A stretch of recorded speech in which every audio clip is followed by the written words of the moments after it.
Bene, buongiorno. Good morning and welcome to this meeting. You know that we will talk about sport this morning. We will ask our speakers and we will wonder whether sports is really good for your health. First of all, introductions. My name is MAZZALAI, Dr. MAZZALAI. I'm actually a journalist and I work for the RAI section here in Trento. We have experts with us this morning. They are experts of the world of sport, and we are particularly pleased to have a great champion with us, Mr. Harry CARSON, who has been a wonderful football player. He played for 13 years with the New York football Giants. He has been team captain for 10 out of 13 seasons. He suffered several injuries and also concussions. I believe that he concluded his career in 1988, and then starting in the 90s he was diagnosed the concussion syndrome, the post-concussion syndrome, and he will explain to us what that means. He uses his experience today to talk about the risks in the world of sport. And then we have another speaker who is FATEH-MOGHADAM. He is a physician, and he is in charge of the Trento Health Monitoring Unit.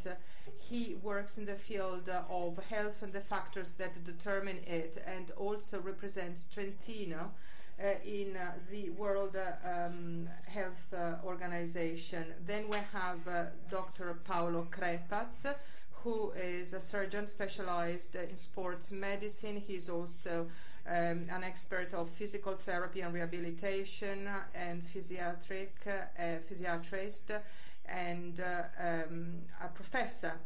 So they have, all of them, a wonderful and very rich curriculum. I was very brief, of course, in summarizing it. We know that the best quality of a chairperson at a meeting is that of being brief. So I would like, without further ado, to give the floor to the protagonist. And I would like to ask Harry CARSON to tell us about his experience in the world of football and to tell us why today he works and he's so committed in talking about neurological health. He will speak in English. There is simultaneous translation into Italian, and I would like to thank the two interpreters, Mrs. Germinario and Marsilli. You have the floor, Mr. CARSON. Well, good morning. Thank you. It's an honor to be a part of this festival, to be here and share little bits of my life to perhaps educate or enlighten those of you who are interested in sports and the health of sports. It's my honor. I started playing football when I was a young kid, and I think I was doing it because everybody else in my neighborhood was doing it. And the way that I got onto my interest was in playing and just wearing the uniform. That was the most important thing, because as a kid, and I saw these older players wearing the uniform, they wore it with such pride and such dignity. I wanted to be a part of that. And so I went out for the football team when I was in the 9th grade. And I didn't make it. I quit on the first day because it was just too rough for me. And also because I got hit in that first practice and I saw stars and I didn't really know what was going on. Long story short, I came back the next year. I made the team. I wasn't all that good, but I got better and better as I played. I went on through high school, was good enough to get a scholarship. I went off to college. I played 4 years of college football, and I honed my skills in such a way that I was being looked at by the professional teams to play on that level. And so I was drafted to play with the New York football Giants. During my career with the Giants, I became pretty good. And I was known throughout the league as one of the hardest hitters. When you talk about hitters, I was playing defense, and I had to hit whether they be wide receivers or running backs or whoever had the ball. I had to bring them down. And I was very effective in bringing ball carriers down. And I enjoyed the experience of playing defensive football. But during my career, I found that there were times when I would deal with bouts of depression. I'm an individual who, for the most part, I have a happy-go-lucky attitude, and as I was playing, I would deal with these bouts of concussions, and I would wonder, why am I dealing with depression?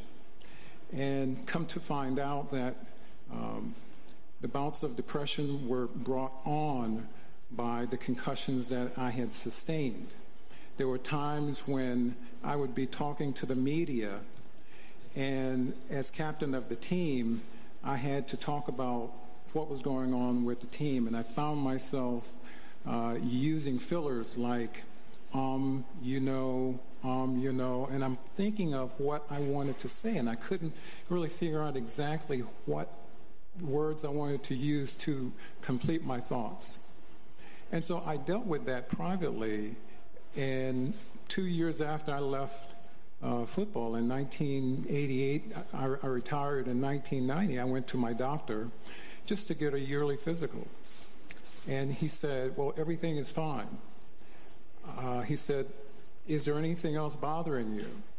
And I said, no, everything is good. And I wanted to leave his office very quickly. I said, everything is good. And he said, are you sure? I said, well, I've been having bouts of depression.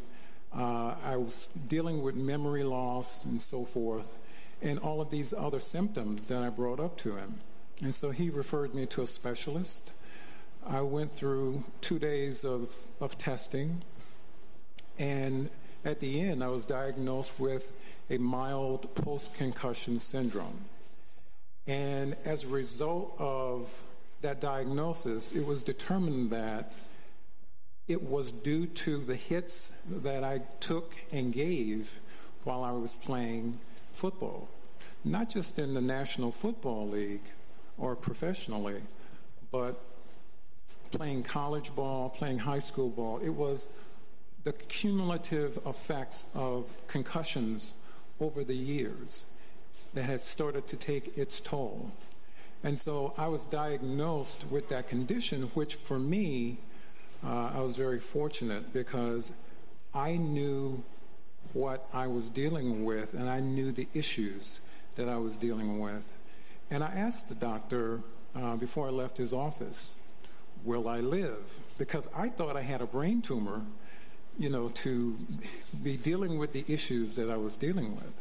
And he said, you'll live, but you'll have to learn how to manage the condition.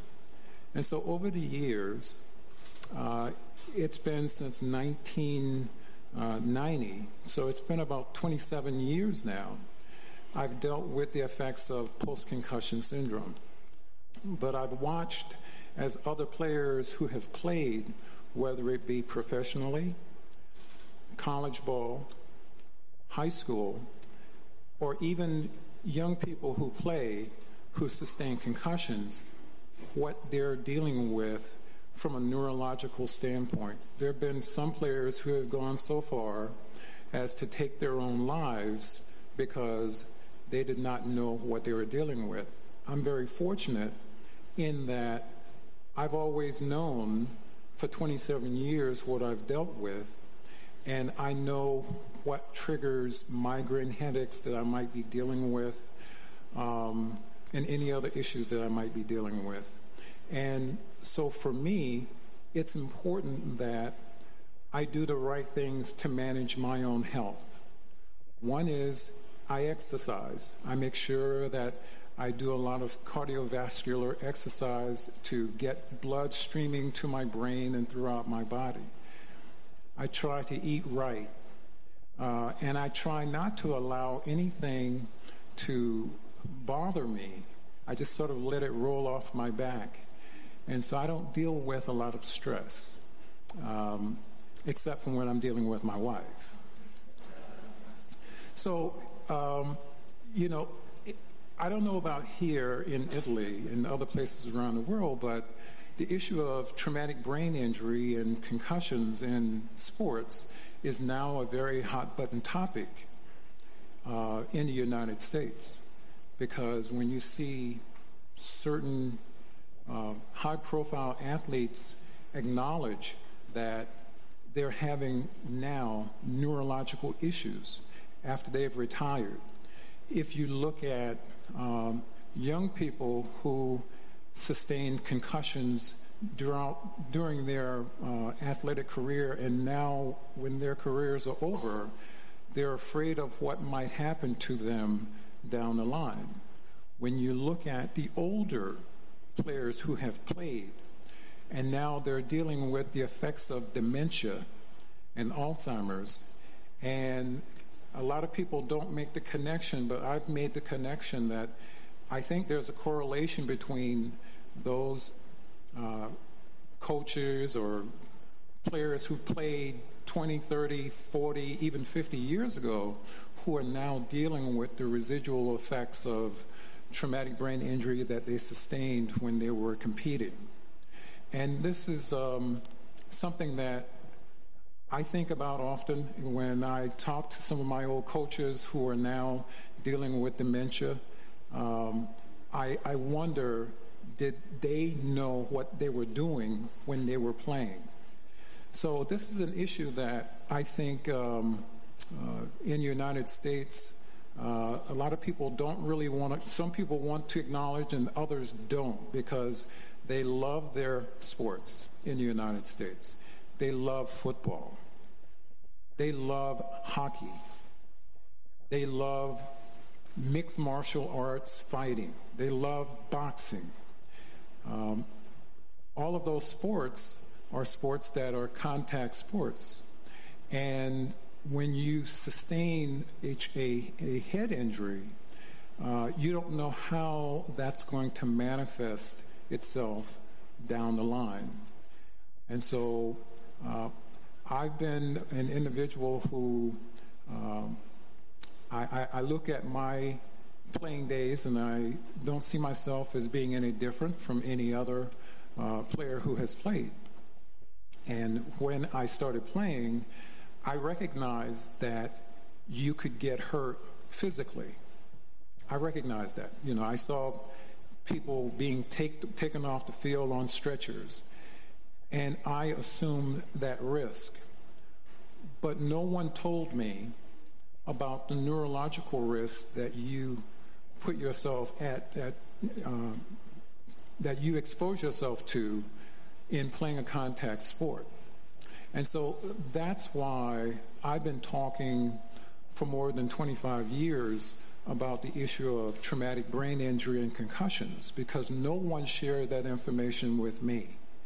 And I feel that it's important that those of us who have already sustained the damage and are living with the effects and the long-term effects of concussions should share, especially with parents, to let parents know what risk they are assuming when they allow their kids to play contact sports.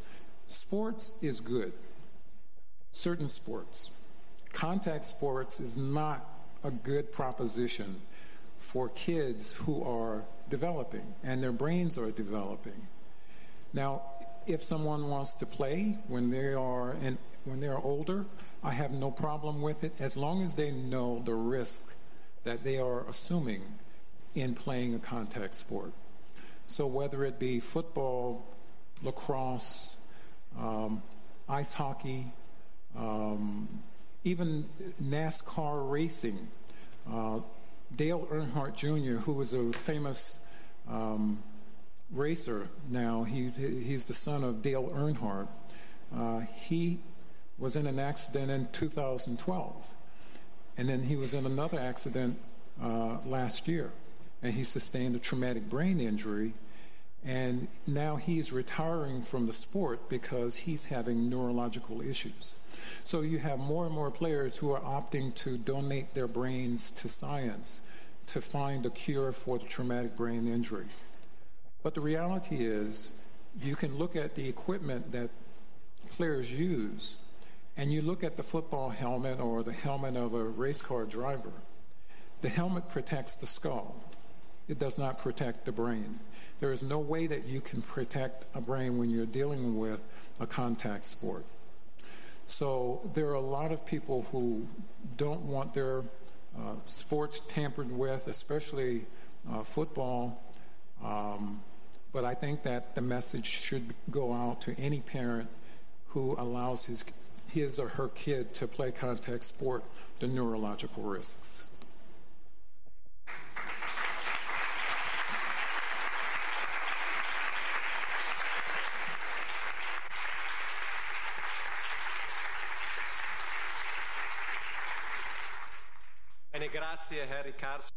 Thank you very much, Harry Carson. Sport is a good thing, but it entails risks, and it is very important to evaluate all the risks. Now I would like to give the floor to Pirus FATEH-MOGHADAM, who is an expert in monitoring health, and in his contribution he will tell us about the way by which it is possible to promote health by means of physical exercise. Thank you. It is indeed an honor to be here. I will talk about physical activity and exercise in terms of its capability of promoting health, because there is a general consensus in the scientific scenario that those who practice sports and exercise and move on a regular basis have a number of benefits for their health, in that there is a strong evidence in terms of reducing mortality for general causes, cardiovascular diseases, hypertension, stroke, metabolic syndrome, diabetes, breast cancer, colon cancer, depression, and falls. And there is also strong evidence that there are benefits in terms of bone strengthening, an improvement of cognitive functions, improvement of cardiovascular and muscular fitness, weight loss, if associated with a calorie reduction in one's diet. So it's a long list, and yet I think that there might be things I left out. The list could be longer, but these are the things that have been particularly investigated, and there is scientific evidence behind these things. How much should we exercise, though, to enjoy the benefits? And here we have good news, because half an hour a day is sufficient. What does that mean? It doesn't mean to play sports for half an hour a day in an organized way, not necessarily, but if you walk at a certain speed or ride a bicycle, that's enough. So 150 minutes a week. If you do 300 minutes, benefits increase, and that's it. Because if you increase even further beyond the threshold, as you can see from the graph, which depicts intensity and duration of physical activity. If you do a lot of physical activity, you have benefits, but you reach a plateau. So if you increase intensity beyond a certain point, benefits do not actually increase that much. And you also have here an indication of how many years you gain in terms of life expectancy. And indeed, when living a sedentary lifestyle and starting practicing, you have major benefits. The gradient of the curve here is steeper. Therefore, the priority objective in health, in the health system, in health services, should not be that of making Italians athletes, all of them, but reducing sedentariness. That is, bringing those people who do not exercise at all to changing their lifestyle. Here we have data about the monitoring system that we have in Trentino and also in other regions and provinces of Italy. You see that in Trentino the population is more active than in the rest of Italy, but 17% of people do not exercise. It is approximately 60,000 people. Well, as for its evolution over time, in this chart, you can see two different aspects. In orange, we've got the south of Italy and the islands. In blue, the Italian average. Red is central Italy, and in green is northern Italy. The first thing I'd like to highlight is the geographical inequality. Because people living in the south of Italy are at greater risk to be sedentary versus those who live in the north. And then there is also an ongoing trend to increasing physical inactivity.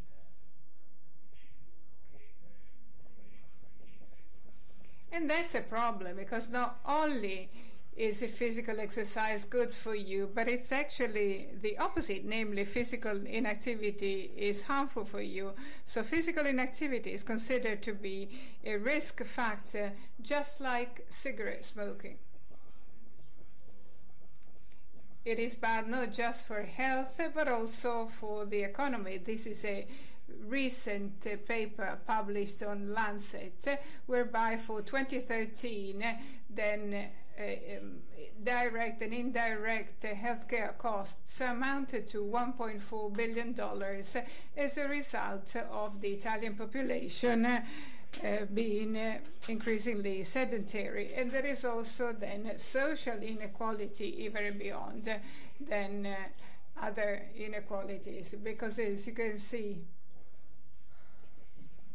the elderly are more at risk, and the same is true for those with a low education level, as well as those who are in financial distress, and those who are not Italian residents or citizens. And this is my short pitch, because all of these aspects about health inequality were summarized in this report, which was published for this occasion, for the Trento Festival of Economics, which can be found on this website, www.trentinosalute.net. In order to prevent, if I want to prevent physical inactivity, I first need to single out its root causes in order to be more effective. Is it that we do too little sport? And that's the data that was presented last February by Giorgio Laleva. So Italians are a people of sports people. And just like physical inactivity, also then sports activity seems to be on the rise. So there is something wrong there. In my opinion, the most plausible assumption is that the cause for physical inactivity and for an increase in exercise can be found in the progressive motorization of our daily travels and movements. And I thought I'd just share with you some paintings. This one is entitled Christina's World by Andrew Wyeth. It was painted in 1948. And then we've got a modern artist who has fun in trying to picture how some famous paintings would be if they were realized today. So that's how he sees that famous picture. And then this is probably one you know even better. So the Sternnacht, a starry night, will probably look like that in today's world. Whilst the one I like best is Edouard Manet's Le Déjeuner sur l'herbe, which will probably be painted like that.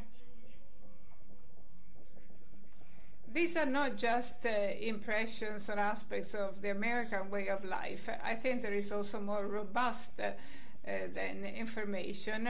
So we get then information from the Italian Motor Association. So as you can see, there is an increase in the number of cars.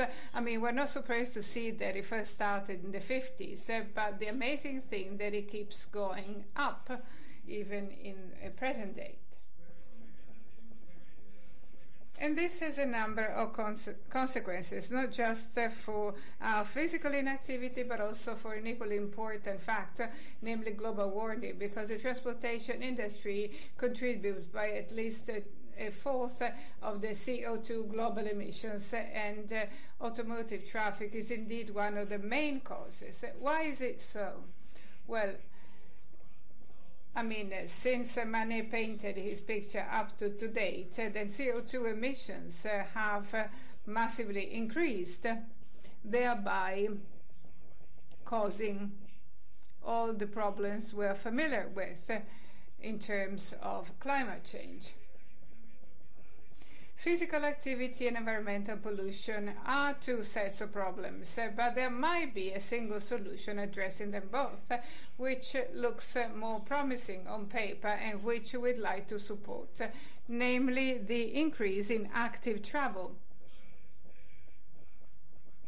which means that people should leave their car at home. Because as we heard, it's not so much of having a car, but the issue is not using it too much. We should walk more, we should ride bicycles, we should public transport more for a number of reasons, because it reduces pollutants, but also then noise, then pollution, and then also a decrease in potential road accidents. It decreases also the consumption of non-renewable energy sources, and it also reduces social inequalities, as we will see better later. You may think that it's dangerous to ride a bicycle. That's what many people often put forth an exception, but it's even more dangerous not to ride a bicycle, because people who then ride a bicycle to the office have a reduction between 10 and 30% of dying vis-à-vis those who ride a car to go to their office. The UK health care system might save £17 billion in 20 years if they were to invest more in active travel, thereby also creating new jobs. It was actually estimated by the WHO that about 76,000 jobs could be created if the major European cities had the same percentage of urban cyclists you find in Copenhagen. But how many people do actually use their bicycle for their daily commuting? So in Trentino, 19%, which is slightly above the Italian average. And people who use the bike do it on an average 4 times a week for about half an hour every day, so for daily commuting. So that actually is quite close to the recommendation we have for physical exercise. And that saves 19 casualties a day because of the connected physical activity, and 18,000 tons of CO2 will not be then injected into the atmosphere. But who are the people who use the bicycle for their daily travel or commuting? And that's quite interesting. I mean, unlike physical inactivity, the bicycle is used regardless of age, because it's a great means to do physical exercise also in a more advanced age. There is not a gender difference, a gender gap, because we see that women, if anything, use the bicycle more than men. There is a slight inequality in terms of level of education, but there are no inequalities in terms of income. There is a difference between Italians and foreign citizens, but I say the social inequalities or the inequality gap is much smaller. So a bicycle is actually a democratic and a gender neutral means. In terms of national health care, so as to reduce physical inactivity and also to safeguard the environment, pedaling is fine. But you should not use a static bike in a gym, but rather you should go outside. But obviously, such a choice should be promoted, should be fostered by public policies, as you can see in this front page of the New Yorker magazine. Now, we've got a very nice bike sharing scheme in Trentino, in this region, where also other activities are carried out in order to encourage active travel, such as Trentino Pedala, or another initiative we then highly encouraged and sponsored last year, which is an activity to gather asylum applicants, excursions by bike. And then there was a mixed bike team, both Italians and refugees, which participated in the famous Eroica competition, a bike race. All these initiatives are perfectly consistent with the guidelines and recommendations that are part of the Trentino region healthcare plan, whereby you're supposed to carry out a number of activities and physical exercise throughout your life cycle, and that applies both to individuals but also to the workplace, so that such a choice should be made easier, because we've got this sort of metaphoric Sisyphus of health care, this Sisyphus who needs to keep pushing up the rock of a healthy lifestyle along that steep rise, but then it depends also on the steepness of the curve, which is something that can be made softer by a number of common interventions and policies, which we hope will soon come, thereby making superfluous the action of superheroes like this nice guy called Trentino in Mexico City, a master superhero trying to defend pedestrian rights. Because we know that a world requiring heroes is a poor world. Thank you.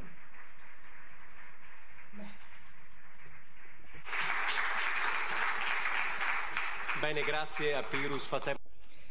Thank you very much, Pyrrhus FATEH-MOGHADAM, for your words speaking in favor of this healthy and democratic vehicle, namely bicycle. I saw the mayor of Trento nodding and appreciating his words. And now we've got Paolo CREPAZ, who's a sports physician. I know that every day you meet with many people practicing sports at all levels, either in their leisure time or also competitively. So let me ask you, do you think that sport is really good for your health? And sometimes we even know when we should do some exercise, we tend to be then couch potatoes. Thank you very much for your kind invitation. I mean, we just heard, when asked whether sport is really good for your health, the answer will be an affirmative one, because the physical inactivity is really bad for your health. And I'm not going to repeat what Pyrrhus exhaustively explained. We equally know that the antidote to this disease is called regular physical exercise. It's a free drug with no side effects. It can be taken by everyone, but just like any drug, it has then a posology, so you need to take in certain doses at certain times. However, in Italy there are still sedentary people. The sport Italians like best is to watch sport on TV. I mean, tonight there's going to be the match between Juventus and Real Madrid, and that seems to be the most practiced sports activity in Italy. I think that if you are here, it's because you are convinced about the value and importance of regular physical activity or sports activity. But the real question should be, is sport really good for your health, or should we rephrase it and say, How come the people, although being aware that exercise is good for their health, do not practice it? It was more effective in convincing people to change their lifestyle, fear or gratification or reward.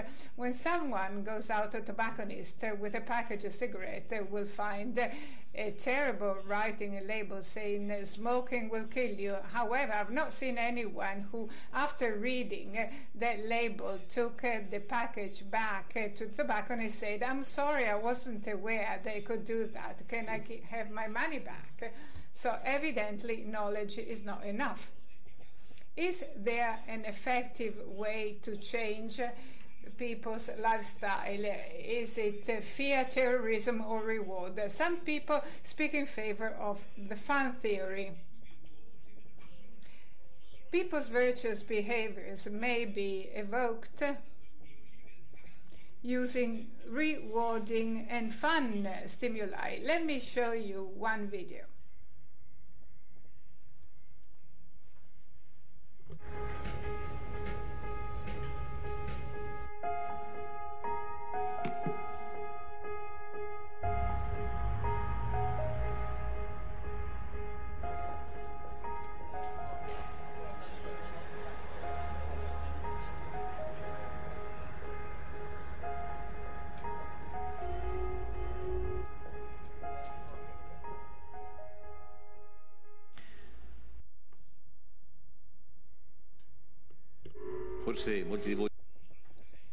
I think many of you may be familiar with that. It was an experiment in Stockholm underground where people were invited to take the stairs as opposed to using the elevator or the escalator, because the steps had been turned into a huge piano keyboard that could be played as they stepped on it.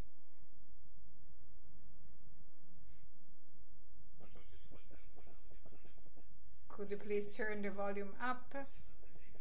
60% of people decided to use for these fun, environmentally friendly steps. So the promoters showed that you need little to motivate people in a pleasant way, which is also advantageous for your health. In that case, people's response was purely emotional, and it might not always assure then better and more healthy lifestyles, but it may be suggestive. Over the next few months, then you will be then hit by this new app that will be released by the local council for health with the clear goal of convincing couch potatoes to stand up and do some exercise. But which are the things tying us to the couch? Is our culture really promoting sports activity? Economists and others explain that the global crisis of our times has its roots in the extended well-being we had for the past few decades, with an evident weakening of our mental and motivational factors. Psychologists in turn explain that the factors facilitating this growing lack of responsibility are many, such as the pressure to fragment individual will so as to have better consumers, the insistence on proposing mass image as weak and frail, unable to face up to difficulties, the erosion of the relationship with reality, which is results of the digital culture, the ongoing devaluation of personal engagement, trying to achieve short-term personal goals. As we heard yesterday from Michael Marmot, the root cause is not so much that we don't know about the potential damage of a certain lifestyle, but rather the disempowerment, because we know that we cannot manage our life and health styles. Marmot said that people have little control over their life, and that's why they cannot make healthy choices. And that's why there are many people, I can tell you in my daily experience as a physician, who actually praise highly the couch, starting from some prestigious Italian journalists. But this praise of the couch has its roots in histories, such as Cicero. Being idle and be totally inactive is a source of pleasure. Laziness is nothing but the habit to have a rest before growing tired. Lazy people always feel like doing something. And Henry Ford, physical exercise is a fib, is a lie. If you're healthy, you don't need it. If you're sick, you cannot do it. The other automotive manufacturer, Enzo Ferrari, said, all people are like antique furniture. The less you move them around, the longer they last. Luckily, no elderly people think like that. Gino Bartali, the famous cyclist, said, Italians are a people of sedentary people. Then people who have a career will eventually get a chair. The Neil Armstrong was the first person then stepping on the moon, so his step became quite famous. However, he said, I'm convinced that every human being has a finite number of heartbeats. I don't intend to waste mine running around doing exercise. And that's why, as you can see, they've placed elevators even near fitness centers. So, somebody commenting this lifestyle stated that something cannot work in a society where you drive your car to drive to the gym, where you will pedal on a static bicycle. So the question again is, does really sport make your life longer? And Mark Twain said that the only sport he practiced was to go to the funerals of his sports friends. And this was echoed by the Italian politician Giulio Andreotti, who said, my friends who practice sport died a long time ago. Economists too investigated this matter, and Leonard wrote, the man spends half of his life to ruin his health and the second half to get cured, or men use their health to reach a certain wealth, and then they use all the money they gained to go back to a healthy condition. Why? Why should we avoid the pleasure of sitting down and make exercise instead? Well, if you are here, you are wondering about that. Pyrrhus talked about all the benefits and advantages of practicing physical activity. I would not go back to that, but I would mention WHO, that stated that health is not simply the absence of disease, but is a general physical, psychological and social well-being. And Hippocrates stated that all parts of the body with a function, if used in a continuous way and moderately, develop and age slowly. Their non-use entails that you will develop a disease, or you will not develop properly, and you will age prematurely. If we managed to give everybody the right diet and physical exercise, we would find a way to be healthy. We talked about physical health, but there are also scientific studies that tend to promote a positive lifestyle. And some are very interesting, the promise always being that of living longer and healthier. A study was published a couple of days ago, and stating that if you quit smoking, you gain in terms of years of life and thousands of euro that you can not use in buying cigarettes, and you can go instead 10 times to the Caribbean islands. And then health is also a social issue. If you have a university degree, for instance, you live 5 years longer, and that is due to your cultural situation and also to the wealth that you can achieve if you have a university degree. There is another study I would like to mention. For 15 years, thousands of people were investigated. 1 hour of running a day gives us 7 years of extra life. And I would like to make a calculation. 2 hours of running per week for 40 years means an extra 3 years of life. 3 years of life. So 6 months of physical exercise means that we gain this amount of life. Based on the study, if you have 7 extra hours of life by running 1 hour, of course, at a certain point you will not get immortal, but you will have a benefit. So in these conditions, we have guarantees in terms of health and in terms of life expectancy. We will live better, we will live longer. And yet, I would also mention what Woody Allen said: I quit smoking, I will live an extra week, and during that week it will rain like hell. So walking is the first thing we think of when talking about physical activity. And Hippocrates wrote and said that walking is the best medicine. Of course, you have to have the will to do so. Thinking, walking, go at the same speed. Rousseau said, I cannot meditate unless I walk. The moment I stop walking, I stop also thinking. And this perhaps applies to other people as well. There is a profound relationship between the history of walking, the history of human thought. Man has walked for several reasons: political, economic, social, aesthetic reasons, and also for fun.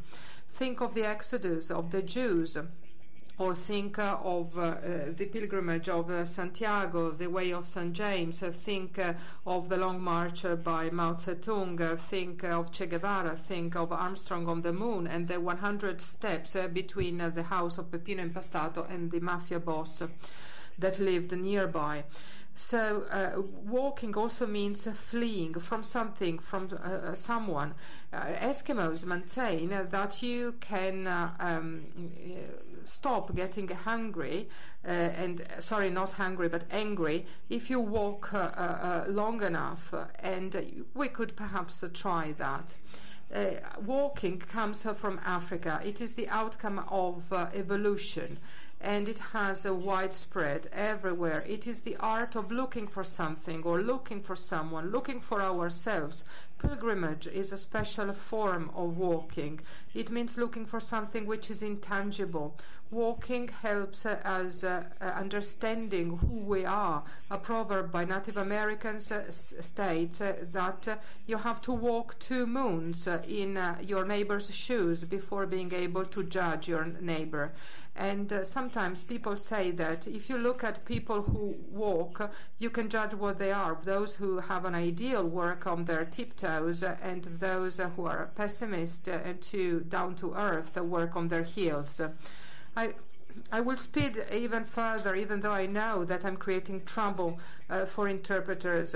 So we talked about walking. Let's now talk about sport. I will use running as an emblematic activity, but of course I could mention other sports disciplines. Why should we run?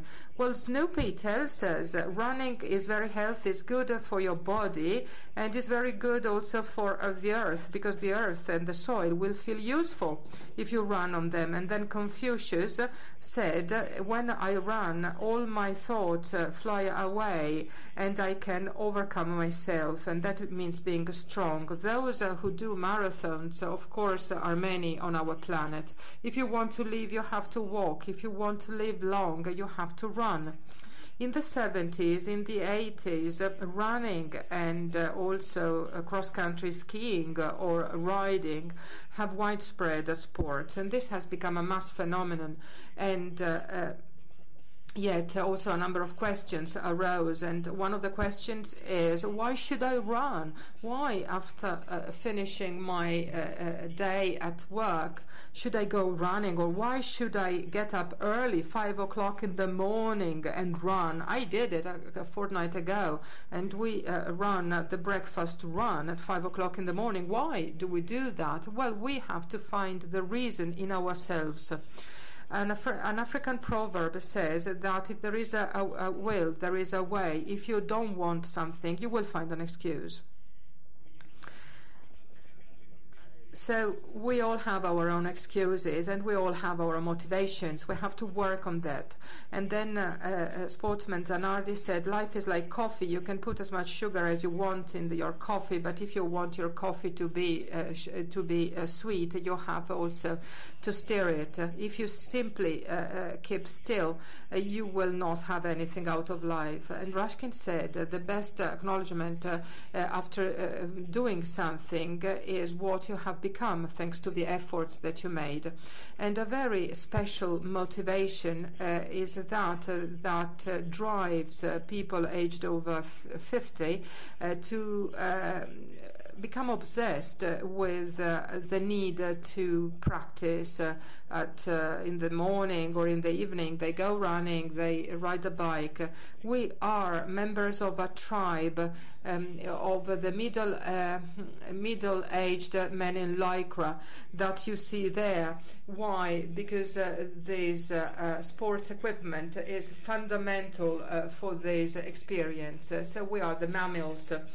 And we get so tired together with other people who are fanatic as we are, and we take the challenge. Our daily life can be highly monotonous. And you see, finding some time that we can devote to ourselves can be really a healthy practice. The emotions coming from physical efforts are good for your mind. The endorphins which flow in your veins when you are an amateur sports person make life a nicer thing, and the world a nicer place to live. So we have people who try and avoid the midlife crisis by running, but self-irony, you see, is so important in this. And a very significant contribution, and I'm about to conclude, comes from rugby. In rugby there is one rule, which of course is Anglo-Saxon, and it is understatement. Understatement is a word that does not translate actually into Italian. We use the English word understatement, but that means avoiding excess, avoiding an excessive emphasis, because you know that in the gym and also in American football, why not? Playing is playing. That is what it is. And that is the best way to grasp the beauty and the importance of playing in sports and in life.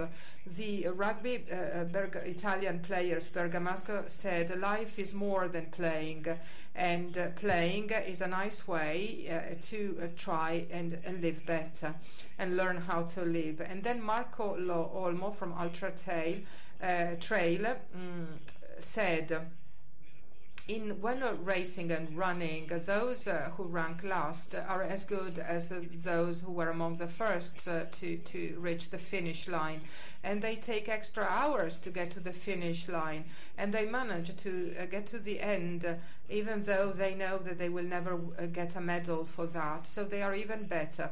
If you want to know how you will be in 10 years, says Jeff Scaff, look at yourself in the mirror after a marathon. So you judge, please, whether my face here at the end of the marathon in Rome 10 years ago resembles what I look like today. Before concluding, I would like to mention something about this lack of responsibility.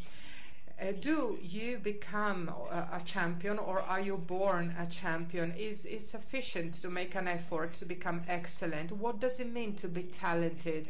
Well, today, in all fields, in all domains, excellence is combined to inborn talent. And this conviction has devastating effects on real behaviors. This is at least what I think, because if you are born with little talent, it seems that there is nothing to do. You should simply accept that. And perhaps you are also relieved, because that means that you will not have to make many efforts in practicing sports. But this mentality is a wrong result of a wrong interpretation of genetics, because there is epigenetics as well. Epigenetics abandons the idea that genes completely govern our life, and environment is given the due importance. A gene in our DNA can become manifest or not. It can express itself partially only, and behavior here of the gene depends on regulatory proteins which are influenced by the environment, by the diet and by lifestyles, as well as physical activity, which means that making an effort is key in bringing to light what nature has given us. And we owe this discovery to Anders Ericsson from the University of Florida. He developed the theory of the 10,000 hours. He said that you do not become excellent simply because you have the genes to do so, but because there is a voluntary process, which is an intentional practice. What is it? It is the conscious practice of performing a task, which is a different thing than simply repeating a gesture. This is something which is intentional and which entails posing new objectives and challenges. And this favors cerebral neuroplasticity, which means that you can master an activity and a task. Ericsson has investigated, for instance, how many hours people spend to develop a talent in their field, and the average, he says, is 10,000 hours, 3 hours a day for 10 years. Perhaps if you're not talented, you will not become excellent, but if you are talented, anyway, you have to make an effort. So you might think that I'm a dreamer, but you know, yesterday Professor Marmot spoke so much about the importance of being a dreamer, and I would like to mention in the end Eduardo Galeano, who is a writer, an Italian writer, and he also wrote about sports, and he explained what utopia is. Utopia is something that makes us move. Utopia is there on the horizon. I get 2 steps closer, and it gets 2 steps more distant, and then 10 steps, and the horizon is more distant by 10 steps. The longer I walk, I will never get there anyway, but what is utopia is what makes me walk. Thank you very much.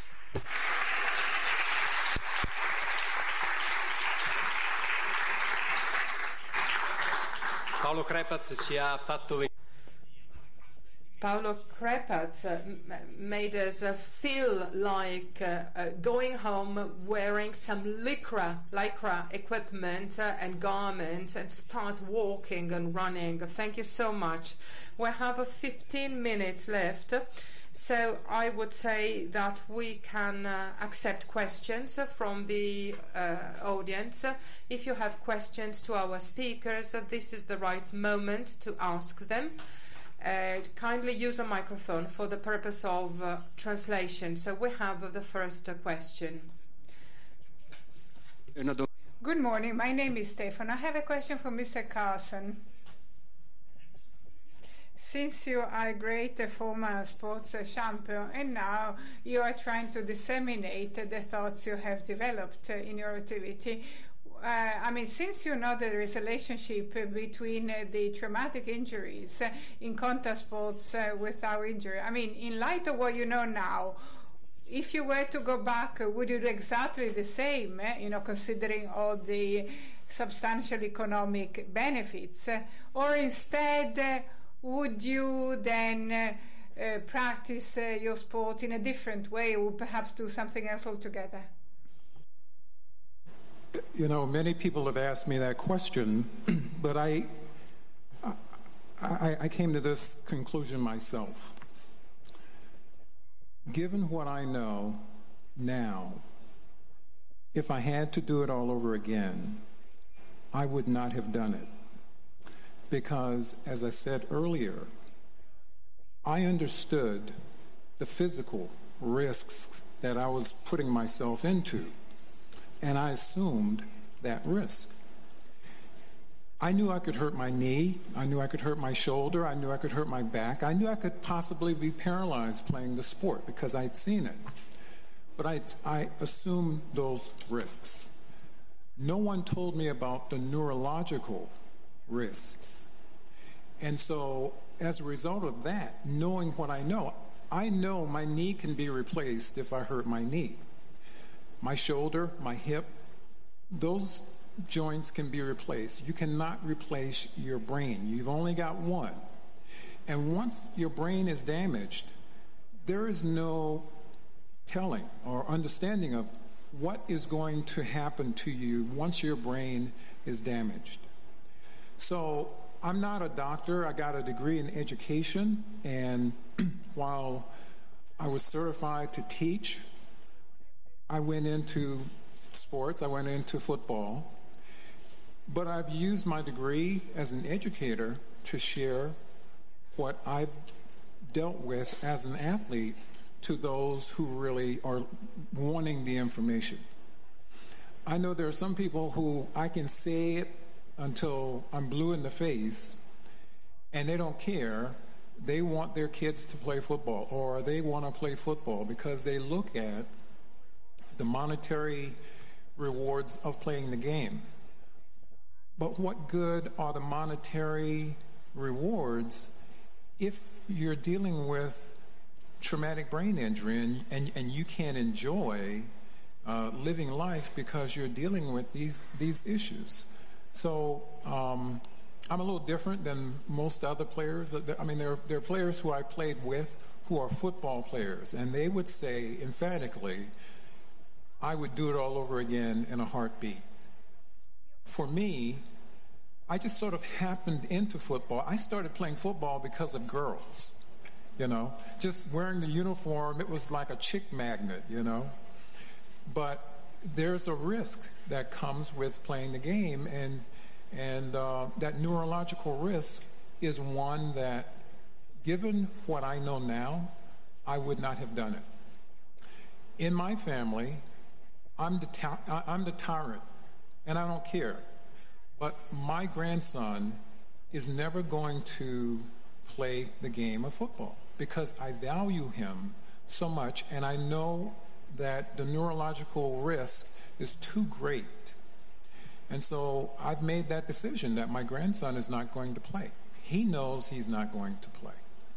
And so, given what I know, I've shared that with my family. They understand where I'm coming from, and that's it. So.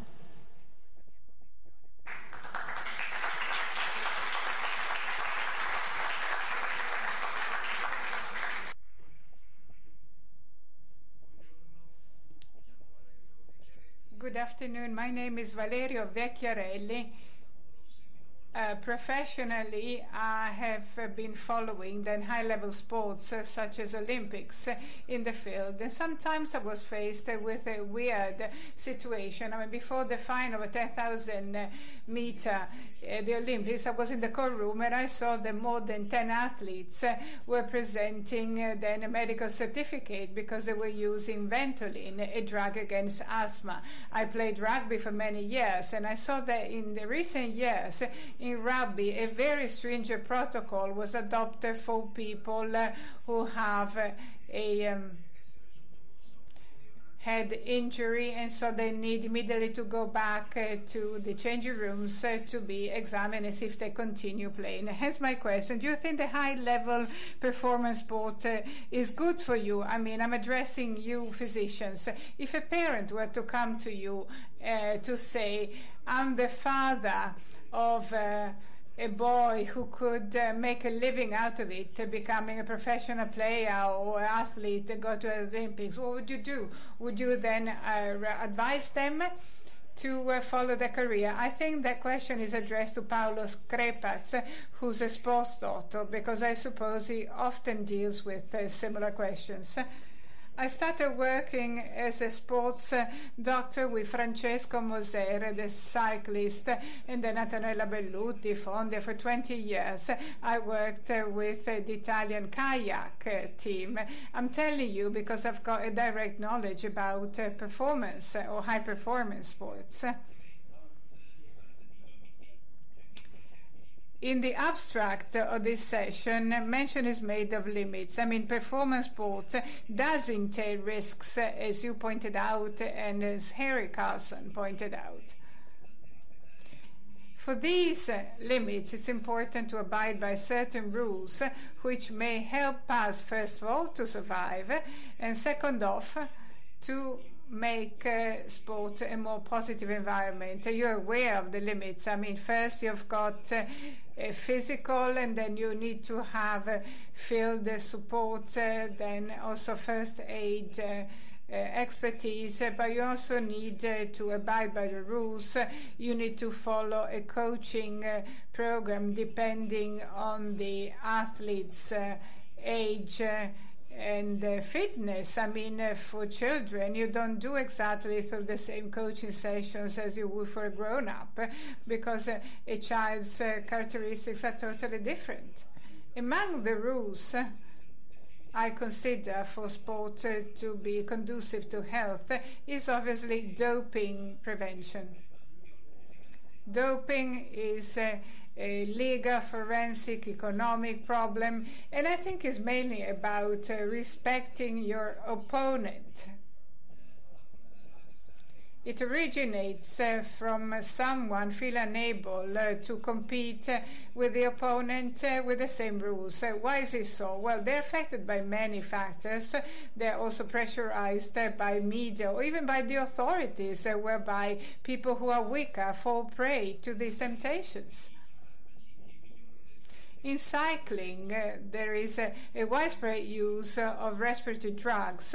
So that's what we say as a joke. Either all asthmatic ride the bicycles, or all then cyclists are asthmatics. Because Ventolin, which is the drug you mentioned, is supposed to be an asthma drug, but its spray formulation, it was taken off doping drug list. I mean, it can no longer be taken as an injectable or in oral form, but it can be taken as a nebulizer. First of all, because it's widely popular, and also because there is no reason to think that it may improve athletes' performance, especially since it's allowed and everybody may use it. I think sport should actually set its own rules, because I think it's one of the nicest things, in our heritage. We should protect its beauty. It's not just about law enforcement, but it's also about cleaning up what's wrong, so as to safeguard all the beauty that lies in a sports experience.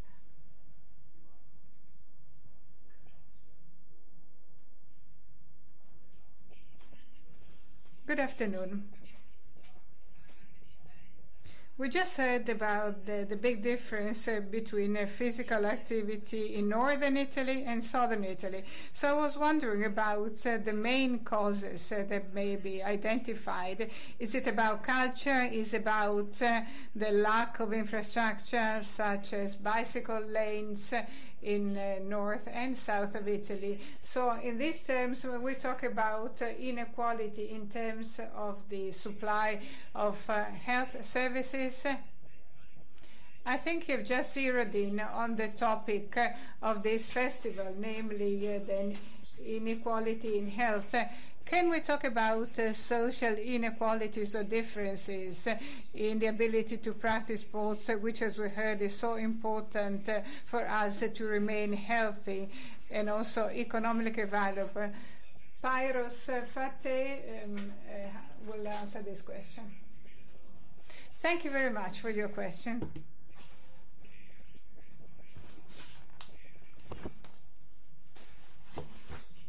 In terms of the data we have, I cannot give you an answer, because we are just monitoring this issue.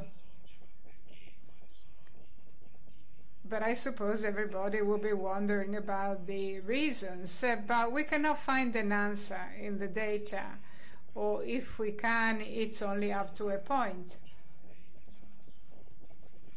And the reasons you outline are indeed among the most plausible ones. In order to practice, in order to do physical exercise in addition to practicing sport, the infrastructure is essential. I mean, we're lucky we live in this province. There is so much sports facilities and infrastructure. It would be almost difficult not to do any exercise. You just need to go for a hike or for a walk. It's so nice. And that could be one reason. Another reason might be of cultural type, because even when to go, even a short distance, you take the car because everybody else does it. You would sound weird if you were to walk to your destination.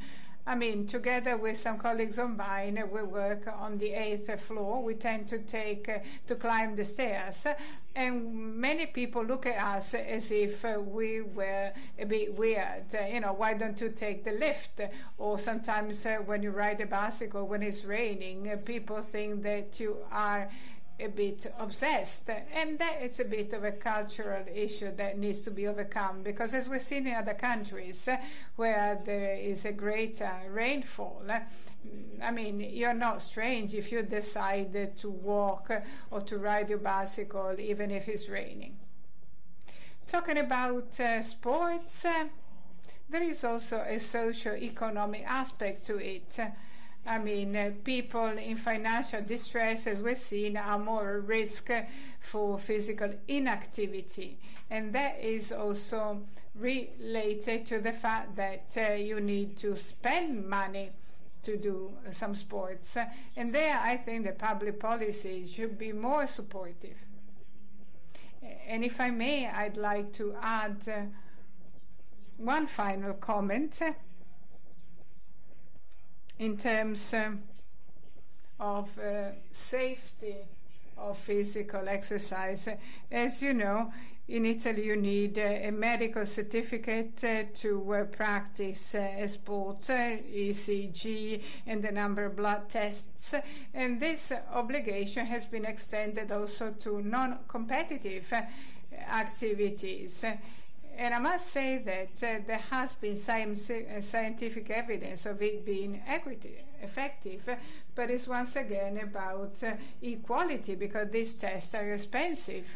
And our province for boys and girls under 18 will give a reimbursement if you decide to go through that, but not all provinces do that, whilst the grown-ups and even elderly people have to pay, to foot the bill themselves. We work together with the Unione Italiana Sport for Tutti, and they offer then walks for the elderly, and now they're forced to ask for a medical certification, and then they will have fewer people, because actually you'd have to pay more for the physical examination than you would for the enrollment, and there is no real benefit in terms of greater safety. We are heading towards the end. We still have time for one final question. Good afternoon. Thank you very much for this very interesting session. I heard you mentioning the data for Trentino. I come from Südtirol, from Bozen, and I can actually share some surveys with you in sports made by young people, and up to 14 in the province of Bozen, almost 50% of young people going to school are enrolled in some sports association. When you go up to 18 years of age, then that gets halved, so from 50% to 25%. And here we are talking about, a success story for this province and region in Italy. So what sort of public policy should be pursued? Because we should not forget there is also a social gap. Our work in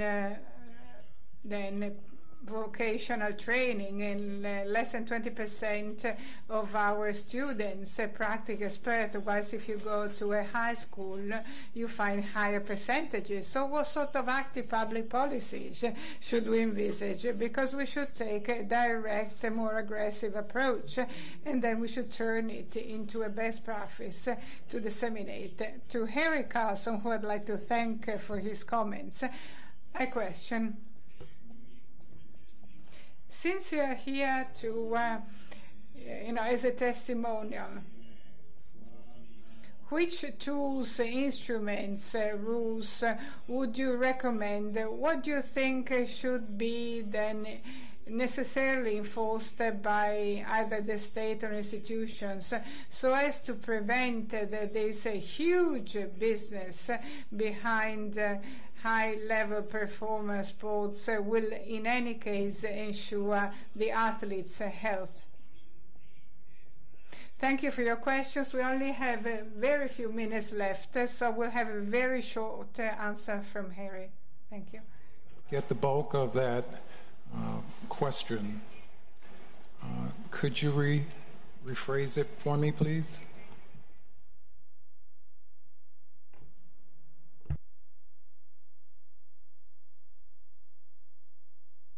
Sì.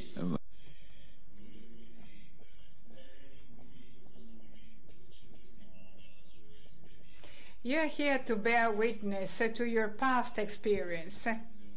I think that the state institutions or authorities which govern the whole sports procedure should actually embrace what you said.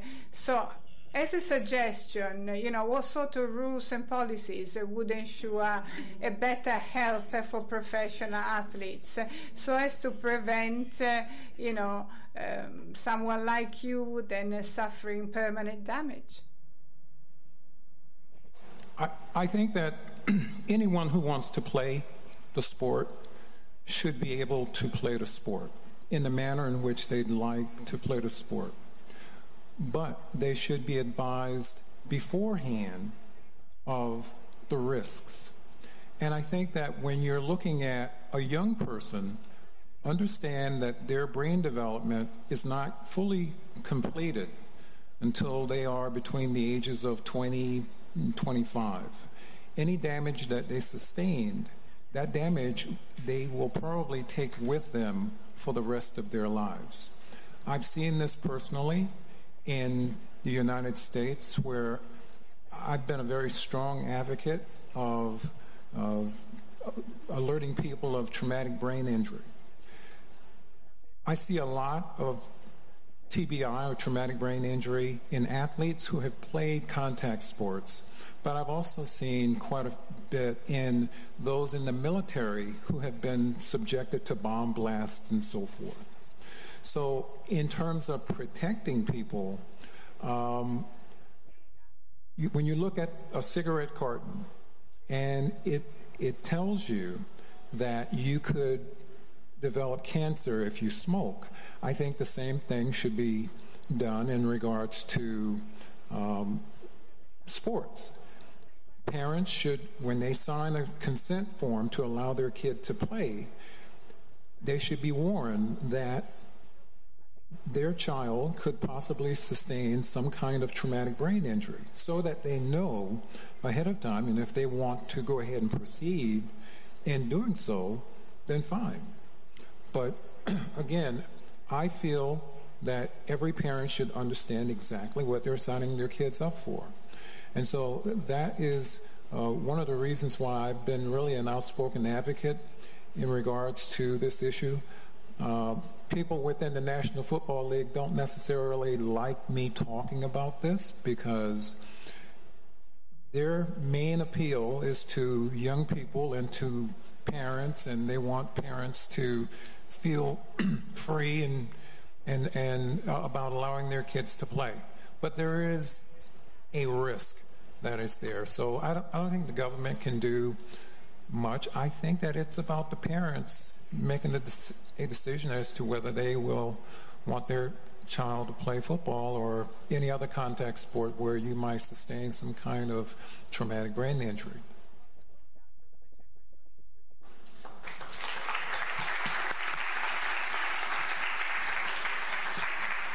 Responsabilità dunque consapevole.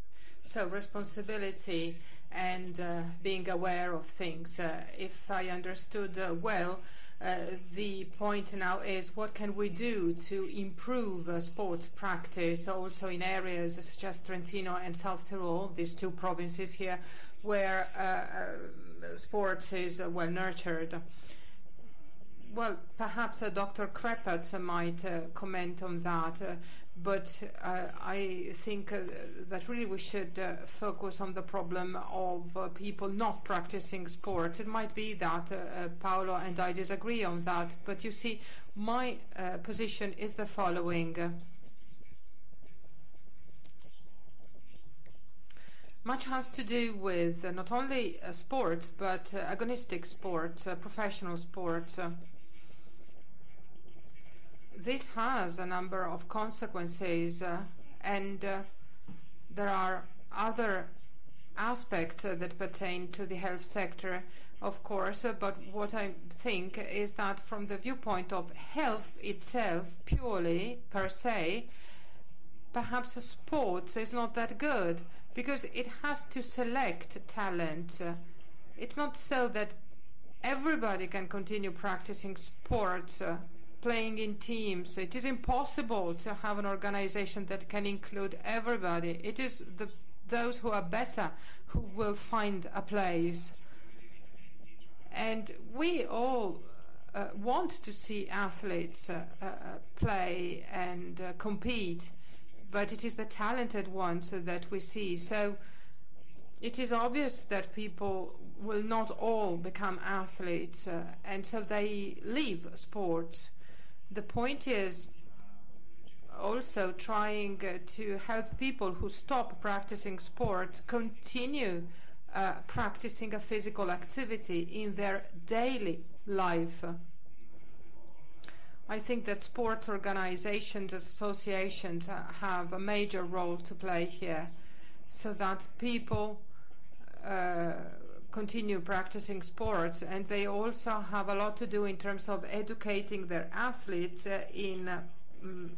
about the importance of, for instance, walking to the gym or walking to the stadium instead of driving a car. Thank you very much. We have to draw this to a close, and I would like to thank really the speakers for their wonderful contributions. I thank the audience too for attending this meeting. We conclude this appointment, but of course there are going to be several additional appointments here at the festival that are very interesting, and we have to go there walking or riding a bicycle. Thank you very much.